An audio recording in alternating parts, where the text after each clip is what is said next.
नमस्कार दोस्तों, स्वागत है आपका द यूनिवर्सल योगी पर, जहां हम आपको भारतीय संस्कृति, धर्म और रहस्यमयी कथाओं की अद्भुत दुनिया में लेकर जाते हैं। दोस्तों, पिछले वीडियो में हमने हिंदू धर्म के 16 संस्कारों के बारे में विस्तार से चर्चा की थी। उन 16 संस्कारों में विवाह को भी महत्वपूर्ण स्थान दिया गया है।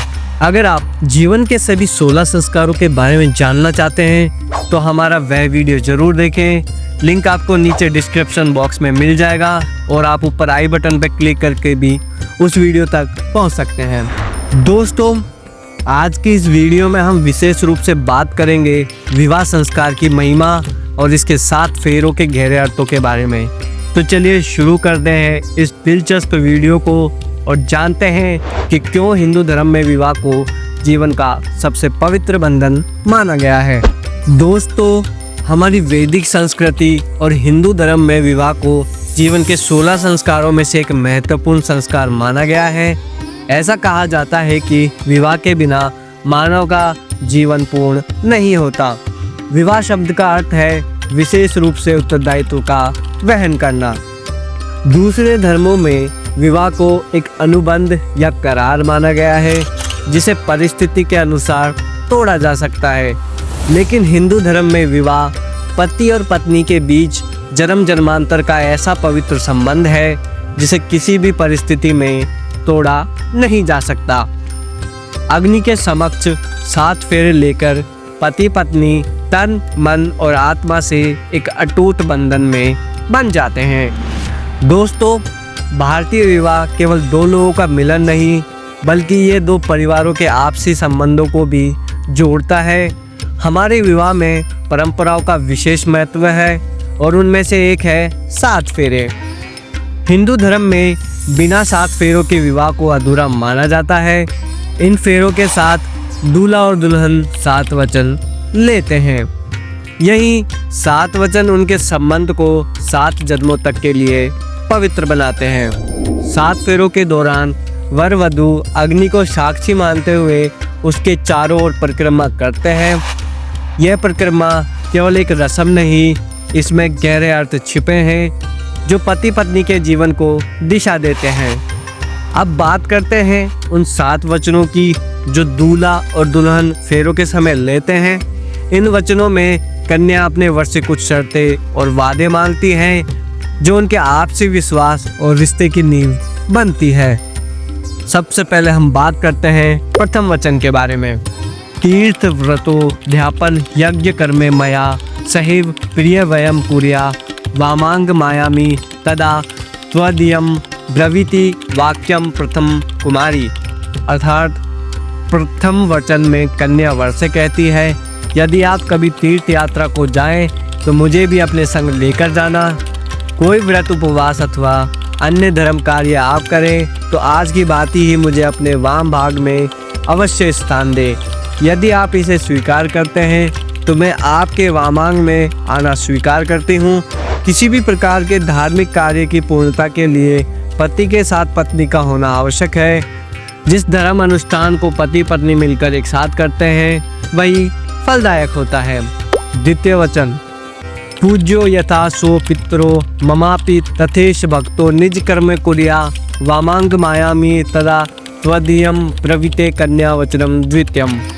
अर्थात दूसरे वचन में कन्या कहती है, जिस प्रकार से आप अपने माता पिता का आदर सम्मान करते हैं उसी प्रकार मेरे माता पिता का भी करें तथा कुटुंब की मर्यादा के अनुसार धर्मानुष्ठान करते हुए ईश्वर भक्त बने रहें।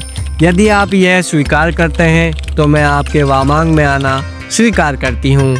तृतीय वचन, जीवनम अवस्थात्रय मम पालनाम कुर्यात् वामांगयामि तदा त्वदीयम ब्रवीति कन्या वचनम तृतीयम। तीसरे वचन में कन्या वर से कहती है, आप मुझे यह वचन दे कि आप जीवन की तीनों अवस्थाओं युवावस्था, प्रौढ़ावस्था, वृद्धावस्था में मेरा पालन करते रहेंगे।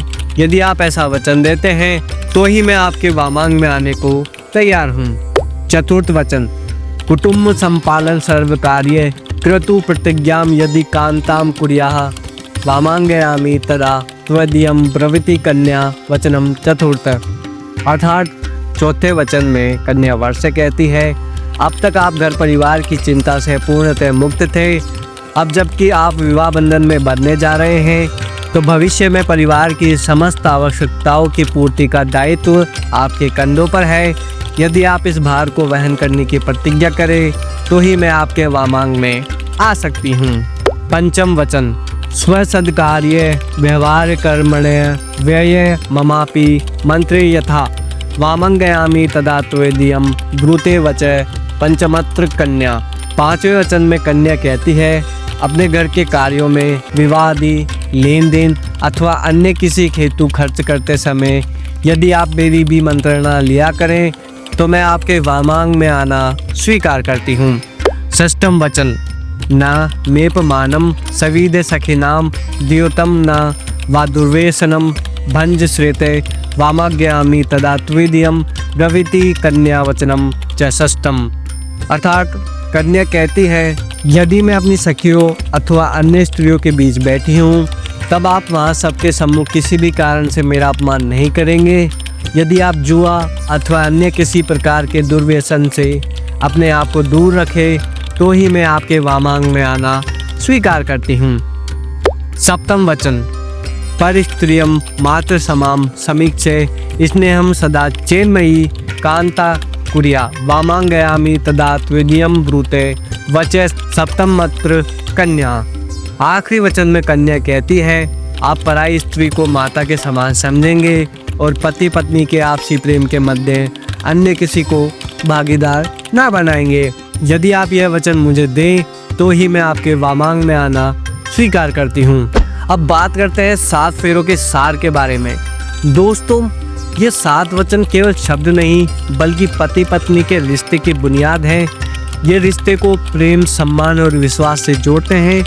विवाह केवल एक सामाजिक रस्म नहीं, बल्कि ये 2 आत्माओं का मिलन है जो जीवन भर एक दूसरे के साथ हर परिस्थिति में खड़े रहते हैं। तो दोस्तों, ये थी हमारी आज की वीडियो, जहां हमने जाना हिंदू विवाह संस्कार और 7 फेरों की महिमा। उम्मीद है आपको ये जानकारी रोचक और ज्ञानवर्धक लगी होगी। यदि हाँ, तो हमारे चैनल द यूनिवर्सल योगी को सब्सक्राइब करें, इस वीडियो को लाइक और शेयर करें और अपने विचार कमेंट्स में ज़रूर बताएं। साथ ही अगर आपने हमारे पिछले वीडियो हिंदू धर्म के 16 संस्कार को मिस कर दिया है, तो उसका लिंक डिस्क्रिप्शन बॉक्स में उपलब्ध है, उसे ज़रूर देखें। अगली बार एक और नई और रोचक जानकारी के साथ मिलते हैं। तब तक के लिए नमस्कार, धन्यवाद।